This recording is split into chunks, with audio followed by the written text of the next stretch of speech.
Good morning छात्रों। तो जिस अगले पीरियड में, इसके पहले पीरियड में सॉरी, तो जिस पाठ की हमने शुरुआत की थी, जो टॉपिक है व्याकरण का टॉपिक और जिसका नाम है वर्ण विचार। तो हमने शुरुआत में इस पाठ की शुरुआत की थी, व्याकरण की शुरुआत की थी। तो हमने वर्ण विचार ये टॉपिक चालू किया था। तो शुरुआत में हमने क्या देखा है, वर्ण विचार ये हमारा टॉपिक है। तो शुरुआत में हमें बेसिक देखना होगा कि वर्ण किसे कहते हैं। तो वर्ण की संज्ञा क्या होती है, यहाँ पर हम देखते हैं शुरुआत में।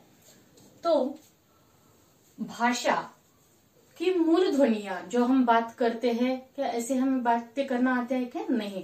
तो इसकी जो मूल ध्वनियां हैं, वो मूल ध्वनियों के बारे में हमें पहले से मालूम होता है और इसीलिए मूल ध्वनियां हम बोल पाते हैं, लिख पाते हैं।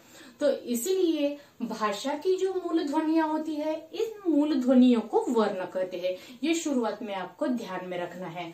तो सभी को अपने नोटबुक में, किताबों में लिखना है कि जो भाषा की मूल ध्वनियां हैं, देखो भाषा की मूल ध्वनियों को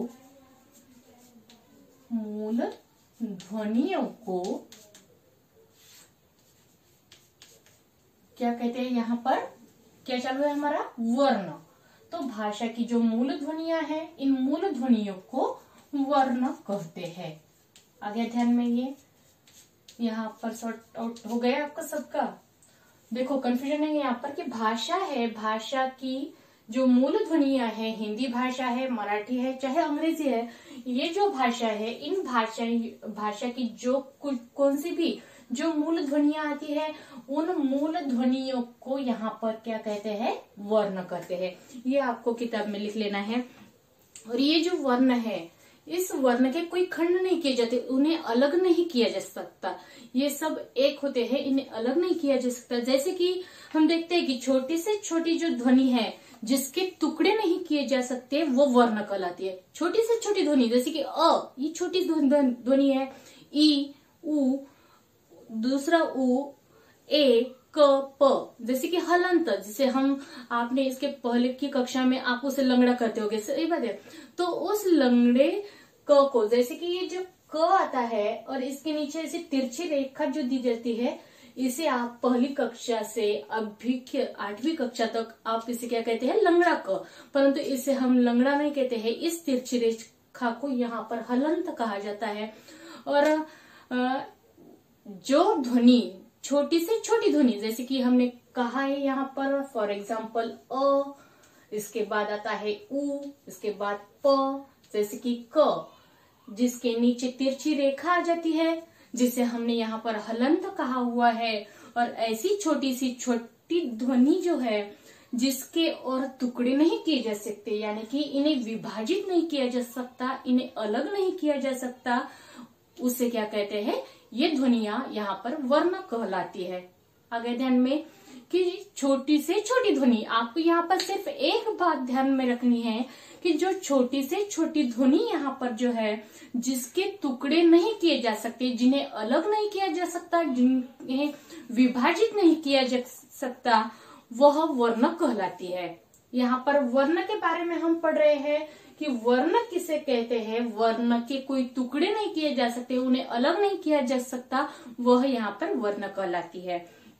जैसे कि अ, देखो यहाँ पर फॉर एग्जाम्पल आता है, जैसे अ, ये क्या है? छोटी से छोटी ध्वनि है। उसके बाद आता है ई, ये भी छोटी से छोटी ध्वनि है यहाँ पर। उसके बाद आता है उ, ये भी छोटी ध्वनि है। देखो ए, ई और क, ई, सॉरी यहाँ पर ई जो है, ई हमने एक बार लिया है। जैसे कि क आता है, जो कि तिरछी रेखा उसके नीचे रहती है और उन्हें हलंत कहा जाता है। क, उसके बाद है प, हलंत है। उसके बाद ब, हलंत है। भ, हलंत है। और स, जो कि हलंत है। देखो आप, हलंत यहाँ पर जो हमने तिरछी रेखा दी है, तो ये क्या है? छोटी ध्वनि है। क्यों? क्योंकि स, हम यहाँ पर जब इस स पर हम जोर देते हैं, देखो ये स, जिसके नीचे कोई तिरछी रेखा नहीं है, रेखा यहाँ पर दी नहीं है, या फिर ये हलंत नहीं है, तो तो इसे हम क्या कहते हैं, स। तो इस स में कौन सी ध्वनि आती है, जब हम इसे स कहते हैं। इसके नीचे कोई हलंत रेखा नहीं है, हलंत नहीं है, ये स ऐसी तिरछी रेखा नहीं है, स। जहां पर जिस ध्वनि के, जिस वर्ण के नीचे तिरछी रेखा होती है, तो हम उसे क्या कहते हैं, स। सॉफ्ट से हम उसे कहते हैं स। परंतु जिस वर्ण के नीचे ऐसी तिरछी रेखा नहीं होती है, उसे हम, जिसकी ध्वनि हम उच्चारण करते हैं, तो उसकी ध्वनि क्या आती है, स। यानी कि उसमें कौन सी ध्वनि एक ऐड होती है, स। अ ध्वनि ऐड होती है यहाँ पर, अ। तो ये अ क्या होता है, यहाँ पर स्वर आता है। तो स प्लस अ, यहाँ पर कौन सी ध्वनि आती है, यहाँ पर बन गई है स। आगे ध्यान में, परंतु यहाँ हम छोटी से छोटी ध्वनि देख रहे हैं, जिसके टुकड़े नहीं किए जा सकते, जिन्हें विभाजित नहीं किया जा सकता, वो है हलंत स। ये आपको ध्यान में रखना है यहाँ पर। तो इसके बाद आता है वर्णमाला। तो वर्ण हमने देखा है, वर्ण यानी कि भाषा की जो मूल ध्वनियां हैं, उन मूल ध्वनियों को वर्ण कहते हैं। जैसे कि छोटी से छोटी जो ध्वनियां हैं, जिन्हें विभाजित नहीं किया जा सकता, वो वर्ण कहलाती है। यहाँ पर वर्ण पूरा हो गया है और उसके बाद आता है वर्णमाला। देखो यहाँ पर वर्णमाला किसे कहते हैं, अब ये हमें ध्यान में रखना है। ये जो सब छोटी छोटी बातें मैं आपको यहाँ पर नोट करके दे रही हूँ, ये आपको अपने के किताब में लिख लेना है। देखो अभी आता है वर्णमाला। तो वर्णमाला किसे कहते हैं, देखो यहाँ पर आपको ध्यान से सुनना है। जैसे कि 9वीं कक्षा हो या फिर 10वीं कक्षा हो, जो व्याकरण हम देख रहे हैं अभी, ये आपको 8वीं कक्षा में भी काम आता है, 9वीं और 10वीं कक्षा में भी यही व्याकरण होता है।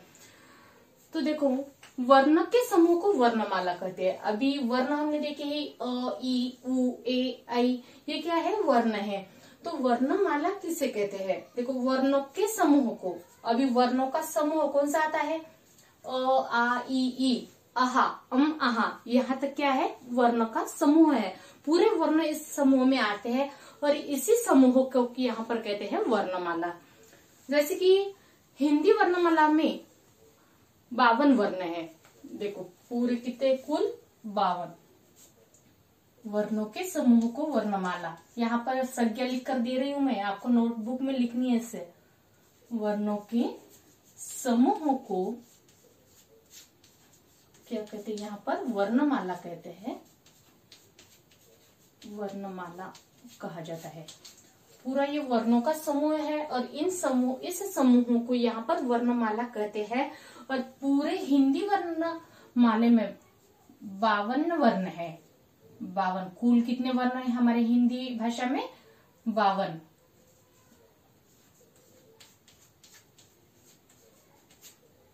मराठी में अलग होते हैं, अंग्रेजी में अलग है और हिंदी भाषा में अलग वर्ण होते हैं।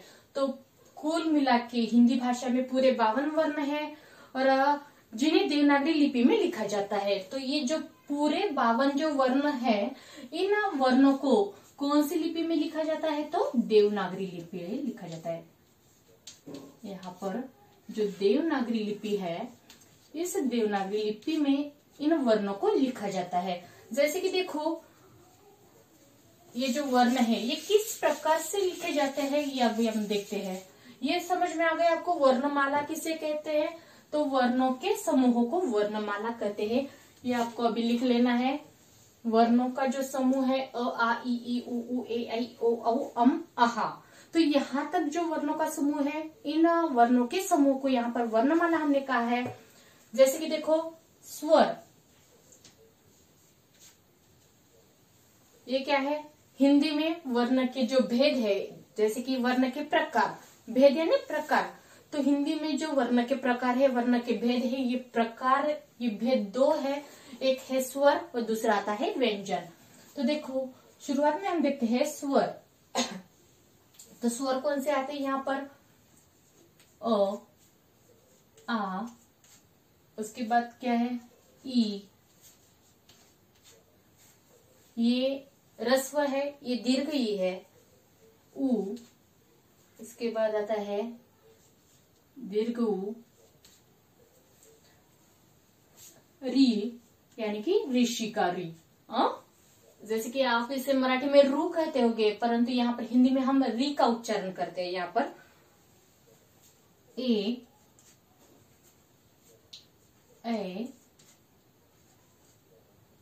ओ औ, ओ औ, ये क्या है? स्वर है पूरे।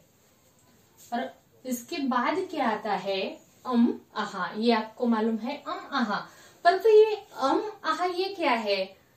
किसे कहते हैं? अयोगवाह। यहाँ पर एक नया शब्द आ गया है, अयोगवाह। इसे आपको रेखांकित करना है। अयोगवाह किसे कहते हैं? देखो अभी ये जो दो स्वर यहाँ पर बाकी है, जैसे कि ओ औ के बाद क्या आता है? और उसके बाद आता है आहा।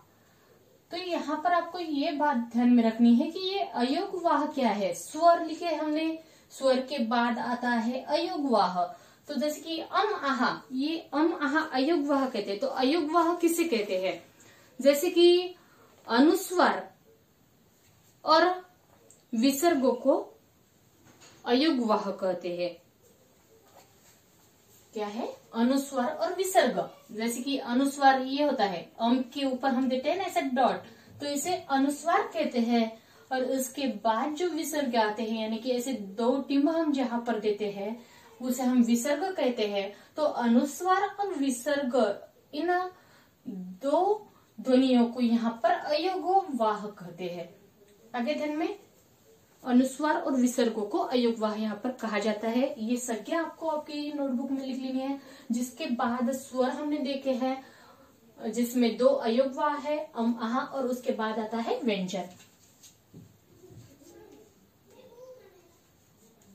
ये क्या है? व्यंजन।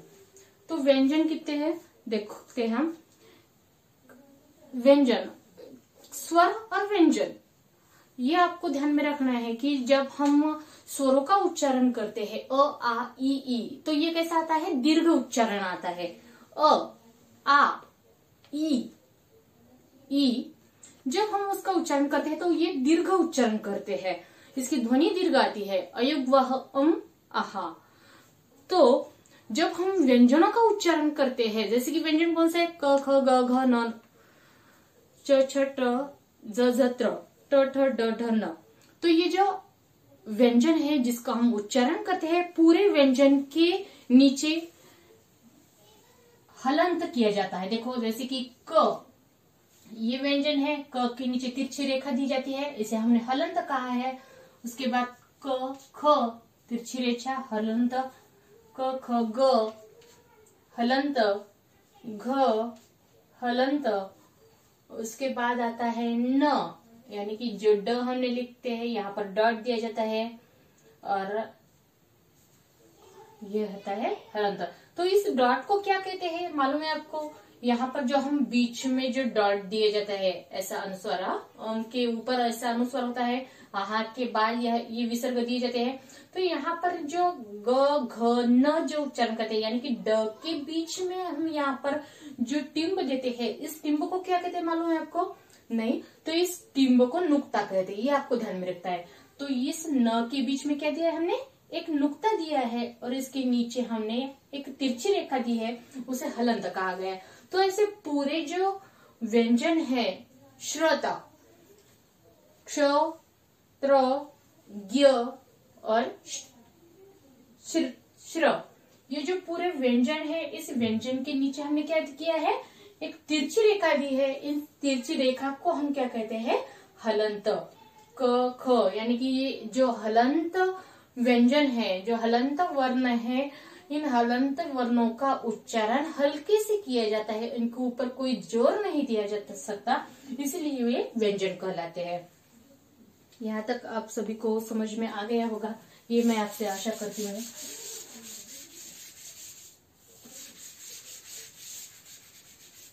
इसके बाद हिंदी में वर्ण के दो भेद।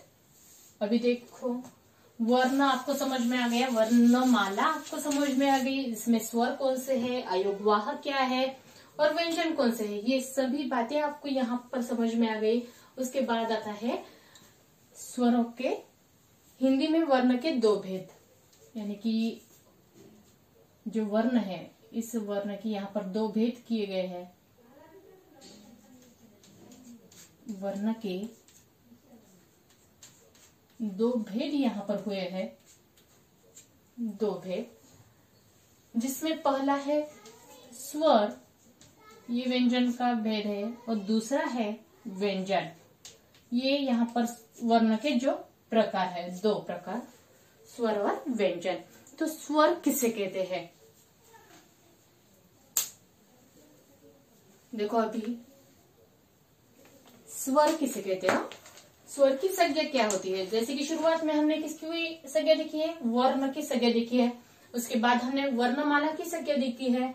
अभी हम जो वर्ण के जो भेद देख रहे हैं, जिसमें पहला है स्वर और दूसरा है व्यंजन। तो शुरुआत में स्वर की संज्ञा हमने देखनी है। स्वर किसे कहते हैं? तो मुख के बिना, मुख यानी हमारा जो चेहरा है, हमारा मुख, जिससे हम बात करते हैं, तो मुख के बिना किसी व्यवधान के स्वतंत्र रूप से बोले जाने वाले वर्णों को स्वर कहते हैं। तो मुख के बिना किसी व्यवधान का अर्थ यहाँ पर क्या होता है? बिना किसी अड़चन के, व्यवधान।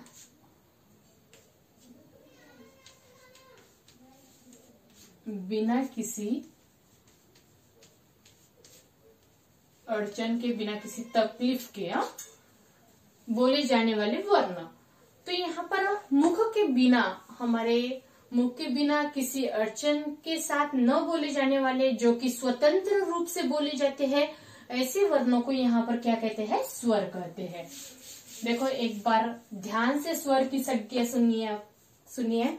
मुख के बिना किसी व्यवधान के स्वतंत्र, यानी कि वो किसी भी वर्ण की सहायता नहीं लेता है, ऐसे स्वतंत्र रूप से जो बोले जाने वाले वर्ण होते हैं, उन वर्णों को यहाँ पर स्वर कहते हैं। तो जैसे कि हिंदी भाषा में 11 स्वर पाए जाते हैं। कितने? पूरे कुल हिंदी भाषा में पूरे 11 स्वर है।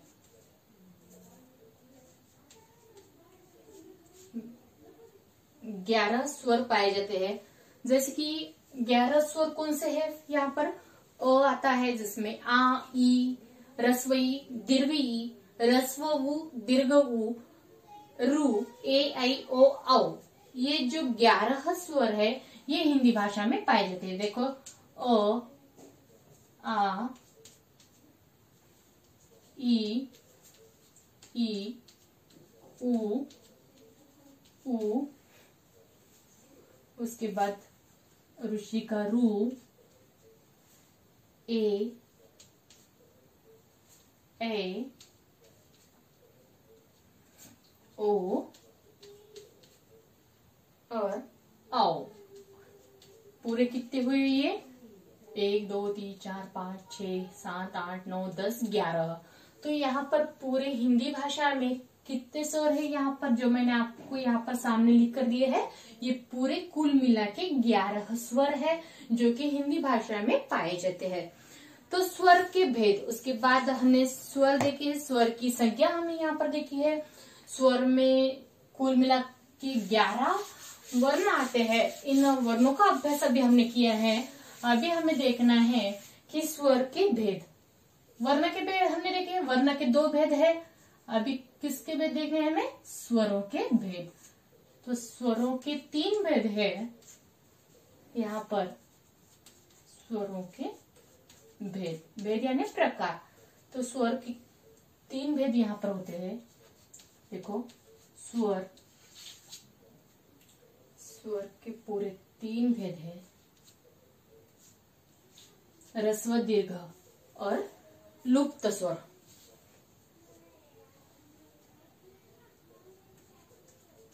ह्रस्व, दीर्घ और लुप्त। ह्रस्व, दीर्घ और लुप्त स्वर, ये स्वरों के 3 भेद है। ह्रस्व स्वर, दीर्घ स्वर और लुप्त स्वर। तो ह्रस्व स्वर, ह्रस्व यानी क्या?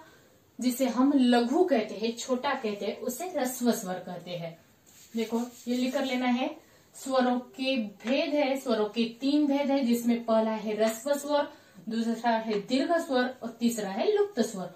तो शुरुआत में जिस स्वर का प्रकार हमने देखना है वह है ह्रस्व स्वर। पहला जो है ह्रस्व स्वर को कहते हैं लघु स्वर, यानी कि जो छोटा होता है, लघु।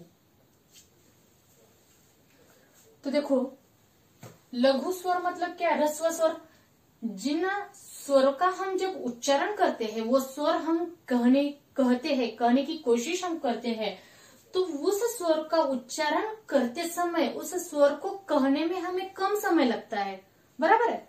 तो जैसे कि हम कहते हैं अ, ये स्वर हमने उच्चारण अभी किया है, आपको भी अभी करना है। अ बोलो। तो जब आप ये स्वर का उच्चारण करते हैं तो इस स्वर बोलने में आपको कितना समय लगा है? 1 घंटा लगा है क्या? नहीं।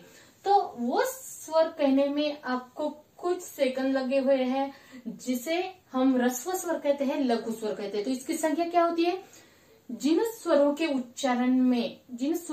उच्चारण में कम समय लगता है, यानी कि उच्चारण करते समय, वो बोलते समय हमें कम समय लगता है, उस स्वर को हम कहते हैं ह्रस्व स्वर, यानी कि लघु, छोटे। जैसे कि वो स्वर कौन से है? अ, ई, उ और रू। ये जो स्वर है लघु स्वर कहलाते हैं। एक बार फिर से आपको इस ह्रस्व स्वर की संज्ञा मैं बताती हूँ कि जिन स्वरों का उच्चारण करते समय उच्चारण में कम समय लगता है उन्हें ह्रस्व स्वर कहते हैं, उन्हें लघु स्वर कहते हैं। वो लघु स्वर 4 है, जो कि अ, ई, उ, रू। ये कौन सा है? ह्रस्व उ है। दीर्घ उ में हमें ज्यादा समय लगता है, तो वो दीर्घ स्वर में आ जाएगा। तो यहाँ पर जो पहला उ है ह्रस्व उ, तो ये ह्रस्व स्वर में आता है, क्योंकि ये ह्रस्व छोटा उ बोलने में हमें कम समय लगता है, इसलिए वो ह्रस्व स्वर में आ गया है। उसके बाद है दीर्घ स्वर, दीर्घ। उसके बाद आता है दीर्घ स्वर। तो दीर्घ यानी क्या? जैसे कि ह्रस्व मतलब छोटा सा, लघु समय, लघु स्वर। तो दीर्घ यानी बराबर है, बोलो। जैसे कि स्वर, ह्रस्व स्वर की संज्ञा हमने देखी है कि जिन वर्णों का उच्चारण, जिन स्वरों का उच्चारण करते समय हमें कम समय लगता है, उसे हमने ह्रस्व कहा है। उसी प्रकार से दीर्घ स्वर मतलब क्या आता है कि जिन वर्णों का, जिन स्वरों का उच्चारण करते समय हमें ज्यादा समय लगता है, अधिक समय लगता है, तो वो क्या होते हैं? दीर्घ स्वर, बराबर है। तो लिखो यहाँ पर, आपको क्या लिखना है? यहाँ पर कौन सी संज्ञा आती है? फिर जिन स्वरों के उच्चारण में, जो स्वर का उच्चारण हम करते हैं, जिस स्वर का उच्चारण करते हैं, इन उच्चारण में ह्रस्व स्वरों से अधिक, यानी कि जो ह्रस्व स्वर हम कहते हैं अ, ई, उ, इन ह्रस्व स्वरों से दुगना समय हमें लगता है, उससे ज्यादा समय हमें दीर्घ स्वर का उच्चारण करने में लगता है, उसे हमने क्या कहा है? दीर्घ स्वर कहा है, बराबर है। तो ये दीर्घ स्वर 7 आते हैं, जैसे कि ह्रस्व स्वर कितने हैं? 4 है यहाँ पर। उसी प्रकार से यहाँ पर जो दीर्घ स्वर है, ये दीर्घ स्वर 7 आते हैं, जिसमें आ आता है, दीर्घ ई आता है। देखो ये 7 है, जिसमें आ, उसके बाद दीर्घ ई आता है, उसके बाद है दीर्घ उ, उसके बाद है ए, क्योंकि ह्रस्व स्वर से दुगना समय ये कहने में हमें लग रहा है। उसके बाद है औ, और आता है औ। देखो यहाँ पर, तो ये कितने हुए हैं पूरे? 1 2 3 4 5 6 7। तो यहाँ पर जो 7 स्वर हमने लिखे हैं वो दीर्घ स्वर कहलाते हैं, क्योंकि ये जो ह्रस्व स्वर है, इन ह्रस्व स्वर के उच्चारण से कई गुना, दुगना समय हमें ये स्वर कहने में लगता है, अधिक समय ये स्वर कहने में लगता है, इसलिए इसे हमने दीर्घ स्वर कहा हुआ है। यहाँ पर, यहाँ तक अभी आपको समझ में आ गया होगा। उसके बाद तीसरा जो प्रकार है वो है लुप्त स्वर। उसके बाद आता है लुप्त स्वर। लुप्त स्वर मतलब क्या? अभी देखो, ह्रस्व स्वर जिन स्वरों के उच्चारण में कम समय लगता है उसे ह्रस्व स्वर कहा है। उसके बाद दीर्घ स्वर यानी ह्रस्व स्वरों से अधिक समय लगने वाले स्वरों को हमने दीर्घ स्वर कहा है। और उसके बाद आता है लुप्त स्वर। तो लुप्त स्वर क्या है कि दीर्घ स्वरों से अधिक समय, ह्रस्व स्वर से अधिक जो लगने वाले हैं वो दीर्घ है। अभी लुप्त क्या है कि जिन स्वरों के उच्चारण में ह्रस्व स्वरों से या फिर दीर्घ से भी अधिक, ये जो दीर्घ स्वर है इससे अधिक समय लगता है वो कहने में, उसे कहते हैं लुप्त स्वर। तो देखो, जिन स्वरों के उच्चारण में दीर्घ से भी अधिक समय लगता है वो लुप्त स्वर कहलाते हैं। ये भी कितने हैं? तो इनका उपयोग दूर से बुलाने में, कोई दूर है, अरे, हम कहते हैं अरे इधर आओ, तो जो दूर है उन दूर से बुलाने में लुप्त स्वरों का यहाँ पर उपयोग किया जाता है। जैसे कि ये शब्द है अरे, दीर्घ स्वर से अधिक समय लग रहा है ये उच्चारण करने में, अरे। उसके बाद हम कहते हैं कि राम, कहते हैं राम। उसके बाद ओम, ये जो शब्द है ये कहने में हमें दीर्घ स्वरों से ज्यादा समय लग रहा है, अरे, राम, ओम। तो ये समय कहने में हमें ज्यादा वक्त लग रहा है, ज्यादा समय लग रहा है, इसीलिए उन स्वरों को लुप्त स्वर कहा जाता है। तो वर्तमान में इसका प्रयोग न के बराबर होता है। जब हम वर्तमान के बारे में देखते हैं तो ये लुप्त स्वर है, इसका प्रयोग न के बराबर आता है। जैसे कि स्वरों की मात्राएं, अभी हमें यहाँ पर जो वर्ण देखा है, वर्ण की संज्ञा हमने यहाँ पर देखी हुई है। उसके बाद हमने वर्णमाला देखा है, वर्णमाला की संज्ञा हमने देखी है। उसके बाद वर्ण के दो भेद हुए हैं, जिसमें आता है पहला स्वर, दूसरा आता है व्यंजन। जिसमें स्वर के भेद हमने देखे, स्वर के बारे में हम अभ्यास कर रहे थे, जिसमें स्वर के भेद आए हुए हैं। स्वर के 3 भेद है, जिसमें पहला है ह्रस्व, दूसरा आता है दीर्घ और तीसरा है लुप्त स्वर। ह्रस्व स्वर की संज्ञा हमने यहाँ पर देखी हुई है। ह्रस्व स्वर 4 होते हैं, जैसे कि अ, ई, उ, रु। उसके बाद है दीर्घ स्वर। दीर्घ स्वर की संज्ञा हमने देखी हुई है, जो कि 7 है। वो है आ, ई, उ, ए, ओ, औ, औ। उसके बाद है लुप्त स्वर, जो कि दीर्घ से अधिक समय जिन स्वरों के उच्चारण में होता है उन्हें लुप्त स्वर कहा है हमने। जैसे कि दूर से बुलाने में जिनका उपयोग होता है वो होते हैं लुप्त स्वर, जिसमें अरे, राम, ये जो शब्द आते हैं वो लुप्त स्वर में आते हैं। इनका उपयोग जो किया जाता है वो लुप्त स्वरों में किया जाता है। यहाँ पर हमने स्वरों के बारे में अभ्यास किया हुआ है। उसके बाद है हमारी स्वरों की जो मात्राएं है उनका, जिनका उपयोग हम कहाँ पर करते हैं, ये मात्रा का अभ्यास हमें अगले तासिका में करना है। Thank you.